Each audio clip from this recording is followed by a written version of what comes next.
Ouais, va les actes dirigants. Tout ce poids j'ai mangé, bah Dominique va manger. Yo la puntilla. Igual luego se dit un petit bout de graine.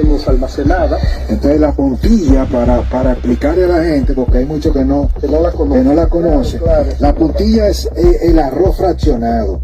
Es decir, es todo el arroz que los dominicanos no consumimos, porque incluso cuando el arroz se limpia lo desechamos. Este es como el arroz triturado. Este proceso pasa natural, se desechan de la factoría de arroz. Diri Dominique va manger. Diri yo ta supposé jeter ou bien ba cochon manger. C'est lié c'est pour vous ba haïtien. Libre de la puntilla. Et vraiment pour qu'on mon Haïti manger en pile. Parce que c'est un domaine et puis cochon manger là avec cheval. Todo esto es obispo puntilla. Vous entendez? Tout ça est dans la pas un bon diri dans même tout c'est le puntilla. Diri bien diri. Ya tiene varios tiempos. De respecto. Entonces ya pensamos que en cualquier momento tenemos que ir botándola y haciendo algo con ella. ¿Cómo se daña igual con el gorgojo? Con el gorgojo.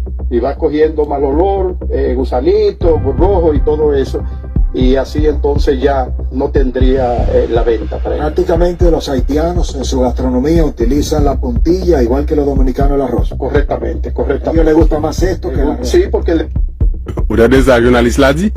Haïtien utilise diri ça les puntilla.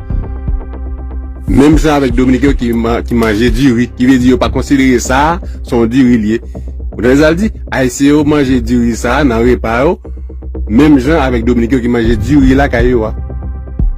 Qui veut dire, il dit que Haïtien plus aimer ça que bon diri. Vous savez comment journaliste la fréquent? Et puis tu grand monde ça. Mais tu grand monde ça.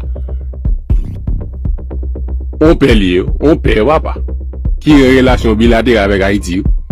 Ça, sont journalistes. Mais ça, on paie. En tout cas, est-ce que vous vidéo, vous avez